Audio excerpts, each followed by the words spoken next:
बिस्मिल्लाहिर्रहमानिर्रहीम। Dear students, हमारे unit number 3 try again इसी हम इसके एक्सरसाइज कर रहे थे। 30th लेक्चर में आज इसके एक्सरसाइज का जो लास्ट पार्ट रह गया था ग्रामर वाले पोर्शन में, इंशाल्लाह आज हम वो देखते हैं। तो पिछले लेक्चर में हमने प्रोनाउंस जो थे ना वो देखे थे, इस्माइल, ज़मीर, ये वाले। उम्मीद है कि ये आपको आते होंगे, नई बात नहीं है ये पुराने छोटी क्लासेस से आप याद करते आ रहे हैं। इनको मद्देनज़र रखते हुए आप लोगों ने आज आगे फिल इन द ब्लैंक्स करनी है। तो देखें, ए पार्ट में है fill in the blanks with correct pronoun. सही प्रोनाउन के साथ आपने फिल इन द ब्लैंक्स करनी है। पहली स्टेटमेंट उसने सॉल्व की हुई है कि there is no need to shout I can hear you. तो स्पीकर जो था यानी कि फर्स्ट पर्सन वो अपनी बात कर रहा था चलाने की, मैं तुम्हारी बात सुन सकता हूँ, तो इसलिए प्रोनाउन फर्स्ट आया। अब आगे देखें, you and I work well together dash are good team. तो बच्चों ये ध्यान में रखना कि जब भी दो या दो से ज़्यादा प्रोनाउन के बीच में एंड कंजक्शन आ जाए तो इसका मतलब ये हो गया है कि वो प्लूरल नाउन हो गया, यानी कि उनको या तो वी कंसिडर कर लें या दे कंसिडर कर लें। फर्स्ट पर्सन हो तो फिर वी कंसिडर किया जाता है।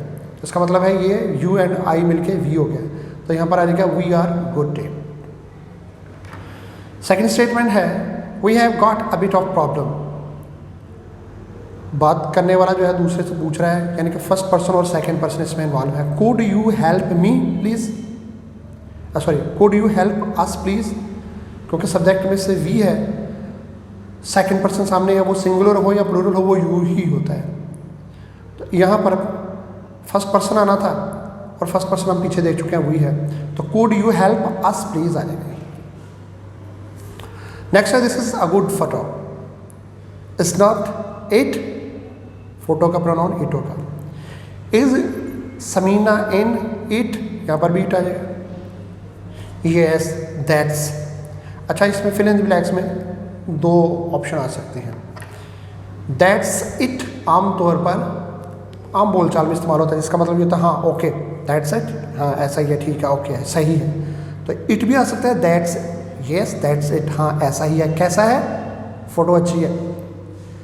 और यहाँ पर ये सेंस भी बन सकती है कि उसने पूछा था क्या इसमें समीना है, ओके दैट इज शी, हाँ ये समीना ही है, यानी कि शी का प्रोनाउन भी आ सकता है, लेकिन फर्स्ट ऑप्शन इट की होगी, दैट्स इट की। Look she is next to Fahad. उसके बाद है who did this mowing. Mowing कहते हैं घास की कटाई करना। ये मोइंग, ये घास की कटाई किसने की, आई, मैंने की है। I did it this morning, और ये काम आज सुबह मैंने किया। नंबर 6 है इज दिस अहमद बैग, क्या ये अहमद का बैग है? नो नहीं, अहमद का प्रोनाउन ही होता है। No he did not bring one, it can not belong to him. Number 7 है I am looking for my shoes. Have you, second person की बात हो रही है, हैव यू सीन, किनको देखा, शूज को, शूज का प्रोनाउन बनेगा them. Have you seen them, yes they are here, हाँ वो यहीं पर है। उसके बाद बच्चों select a personal pronoun that agrees with the subject of the sentence. Subject के सेंटेंस के सब्जेक्ट के मुताबिक जो प्रोनाउन एग्री करता है वो लगाएं। जैसा कि the group has its meeting. Group आपको पता, ग्रुप हो गया, क्लास हो गया, वगैरह वगैरह, ये कलेक्टिव नाउन है, ठीक है, तो इट्स आ गया। उसके बाद एनीवन कैन गेट। एनीवन भी आमतौर पर सिंगुलर लिया जाता है और ये इंसानों के लिए इस्तेमाल होता है ही। Anyone can get his name in the news. उसके बाद none of the cheques were cashed. वर्ष अंदाजा हो रहा है कि चेक्स की बात हो रही है, प्लूरल है। दे फाइनली एक्सपायर्ड, दिया जाएगा यहाँ पर। माई मदर एंड हर सिस्टर, अभी ऊपर हमने बात की थी ना कि यू एंड आई, एंड से मिलकर प्रोनाउन प्लूरल हो जाता है। तो my mother and her sister took their vacation together. All are welcome, you just need to call for direction to the party. उसके बाद है वेनस एंड मार्स हैव, तो अब ये भी एंड से मिले, प्लूरल हो गया, have their own orbits near to earth than to anyone. उसके बाद द बैंड स्टार्ट्स, तो बैंड भी कलेक्टिव नाउन है, it's the band starts its tour tomorrow night. Any of the candidate could win, candidates हैं plural हैं, they are very much alike दिया जाएगा यहाँ पर। एवरीबडी सिंगुलर होता है, everybody has his own dreams and goals, has his आ जाएगा, है से यहाँ ज़्यादा हो रहा है, सिंगुलर है, ठीक है। नेक्स्ट बच्चों डिग्रीज ऑफ कंपैरिजन। एडजेक्टिव की आपको पता 3 डिग्री होती हैं, पॉजिटिव डिग्री, कंपैरेटिव और superlative, hard, harder, hardest, interesting, more interesting और द मोर इंटरेस्टिंग। ये फ़र्क क्या है? ऐसे एडजेक्टिव जिनके सेलेबल्स 2 या 2 से कम हो तो सिंपल सा फार्मूला ER या EST लगाया जाता है। तो सेलेबल्स बच्चों क्या होते हैं? वो वर्ड जिनको हम ज़ुबान से अदा करते हैं, तो हमारी लिप्स और टंग, ज़ुबान की जो मूवमेंट होती है, स्ट्रेस कहाँ कहाँ पर दे रहे हैं, ये सेलेबल्स आमतौर पर कहलाते हैं। याद रखने के लिए आसान बात, छोटे वर्ड जो होते हैं उनके साथ ER या EST लगा, जो बड़े होते हैं जैसा कि इंटरेस्टिंग, इसके साथ मोर और मोस्ट लगा दिया जाता है। एक बात, दूसरी बात ये ध्यान में रखें, पॉजिटिव डिग्री तब यूज़ होती है जब मुकाबले में कोई ना हो। कंपैरेटिव डिग्री तब यूज़ होती है जब 2 नाउन के बीच में हम मुकाबला या मुवाजना करवा रहे होते हैं। और सुपरलेटिव डिग्री तब इस्तेमाल होती है जब तादाद 2 से ज़्यादा हो, यानी कि कम अज़ कम 3, ज़्यादा से ज़्यादा की कोई हद नहीं होती। अब वो कह रहा है complete the sentences by supplying the correct degree of adjective. My family and I went to visit Murree last summer. Of all the summers I have had, I would say this was the। तो दी या दा हमें पता है कब लगाते हैं? Superlative degree से पहले लगाते हैं। और दूसरे यहाँ पर ऑल समर, इसका मतलब है जितने भी मौसम सरमा गुजारे, 2 से ज़्यादा ही होंगे फिर सुपरलेटिव डिग्री लगाएंगे, बेस्ट समर है। In Murree we enjoyed the horse ride. I rode a horse that ran faster and faster on the hills, यानी कि दूसरों के मुकाबले में वो तेज़ भागता था। We also climbed a tree and when I reached the highest branch, I was more tired than my sister। ये 2 के मुकाबला हो गया ना, आई का और सिस्टर का, तो कंपैरेटिव डिग्री मोर लगेगी, more tide. I bought a jacket which was quite expensive। यह पॉजिटिव डिग्री आएगी क्योंकि जैकेट का किसी के साथ कोई मुकाबला या मुवाजना नहीं है। And my sister chose a sweater because she found it much cheaper to buy, यानी कि उसको स्वेटर दूसरी चीज़ों के मुकाबले में चीपर लगा था। नंबर 5 है after a trip I feel I am the luckiest boy on earth, यानी कि ज़मीन पर दूसरे लोगों को मुकाबले में सबसे ज़्यादा लकी। उसके बाद है बच्चों ऑर्डर ऑफ एडजेक्टिव। एक सेंटेंस में एक से ज़्यादा एडजेक्टिव आ जाए तो उनकी तरतीब क्या होगी, किस तरतीब से लिखेंगे? तो उसके लिए एक टेबल दिया हुआ है, इसको रट्टा लगा लें किसी तरह से भी, कोई फार्मूला बना के। तो सबसे पहले पे वैल्यू और ओपिनियन वाले एडजेक्टिव आएंगे, फिर साइज़ वाले, फिर एज और टेम्परेचर वाले, शेप, कलर, ओरिजिन और मटेरियल, इस तरतीब से। इसको याद रखने का तरीका ये भी है कि आप पहले पहले वर्ड ले लें, मतलब कि VSA, वीज़ा, स्कॉम, ठीक है, ये कोई भी लफ्ज़ बना के इसको याद करने का फार्मूला होता है, ठीक है।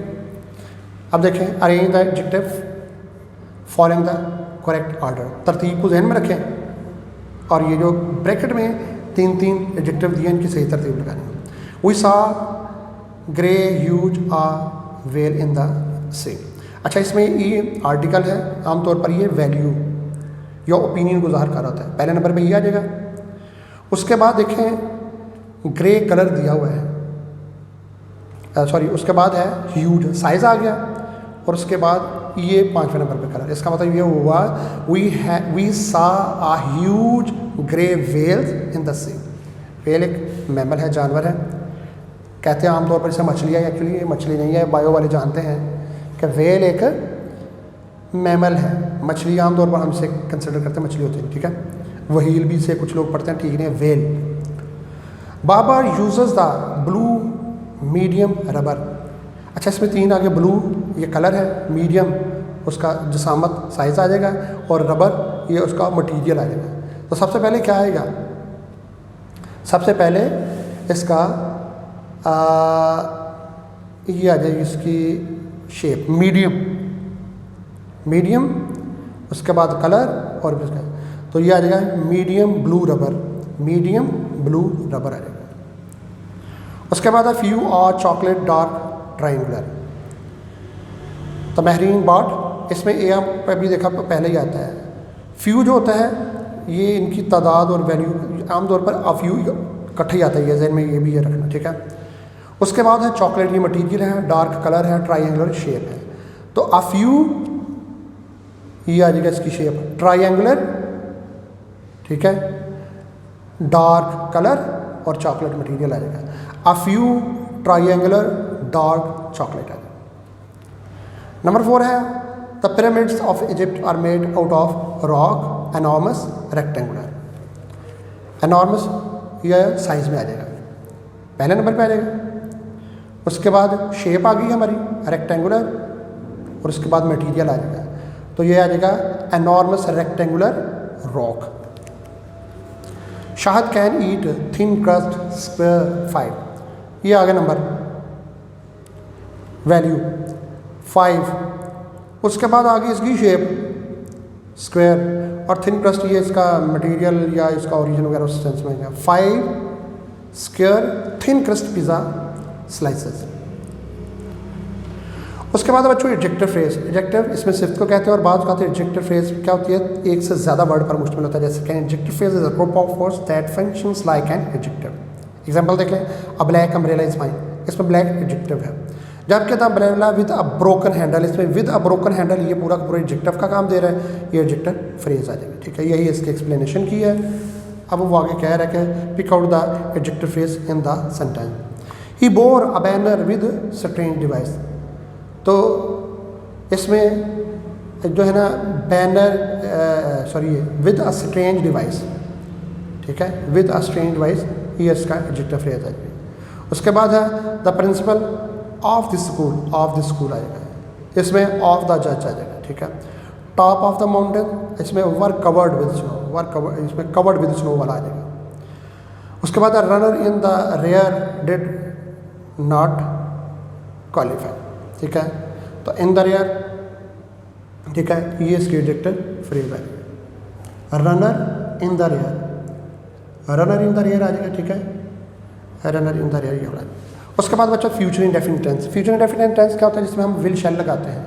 और पीछे हमने किसी ग्रामर पे पार्ट में ये भी पढ़ा था कि गोइंग टू भी आमतौर पर फ्यूचर टेंस को ही ज़ाहिर कर रहा होता है। अच्छा, इनमें विल में और गोइंग टू में फ़र्क क्या होता है? शुरू में एक आम सा कंसेप्ट था कि आई हुई के साथ शैल आता है, बाकी सब के साथ विल आता है। सेंटेंस एम्फेटिक हो जाए, यानी किसी बात पर जोर दिया गया है तो विल आता है, फिर बाकी सब के साथ मतलब कि उलट कर दिया जाता है, आई हुई के साथ शैल के बजाय विल लगा देते हैं। समवट कुछ ऐसा ही रूल है, ठीक है। विल लगाएंगे तब सेंटेंस में किसी बात पर जोर दिया गया है, मुसम्मा इरादा, पुख्ता इरादा किया गया है। और गोइंग टू दरअसल ये हम थोड़ी सी समझ लगी सेंटेंस में सॉफ्टनेस क्रिएट हो जाती है, जनरल सी बात होती है आमतौर। तो इसमें जहाँ पे आपको लगे किसी बात पर स्ट्रेस दिया गया है तो विल लगा दें, बाकी सब में गोइंग टू लगा दें। जैसे कि we don't have any bread, I know I am going to get some from the shop, ठीक है। इसी तरह से we don't have any bread, अच्छा रियली सी पता चल रहा है कि जोर दिया गया किसी बात पे, really I will get some from the shop then, ठीक है। तो यहाँ पर क्या आ गया, फिर विल आ जाएगा। इस तरह से why do you need to borrow my slices, I am going to visit my mother in Multan next month, I am really cold, I am going to turn the heater on. Simple से word है, लेकिन इसमें लग रहा है आपको जोर दिया गया 5 में। Are you going to Jamshed wedding tonight, बड़ा जोर से कह जमशेद की शादी है, मैं नहीं जाऊँगा तो कौन जाएगा, जोर दिया गया है। Yes, are you going to, क्या तुम भी जा रहे हो, I will give you a lift, तो मैं तुम्हें लिफ्ट दे दूँगा, यहाँ पर विल आएगा। इस तरह से are you busy today, would you like to have coffee, ये कॉफ़ी का चाहने वाला है, ये भी emphatic. Sorry I will go to the library, तो मैं लाइब्रेरी जाऊँगा। I have been planning to study all the day. और ये नंबर 7 है, why are you carrying a hammer, I am going to put up some picture लगानी है, ठीक है। अगर बच्चों ये एक्सरसाइज आपकी ख़त्म हो गई, कल इंशाल्लाह हम नेक्स्ट यूनिट देंगे। तब तक के लिए अल्लाह हाफ़िज़।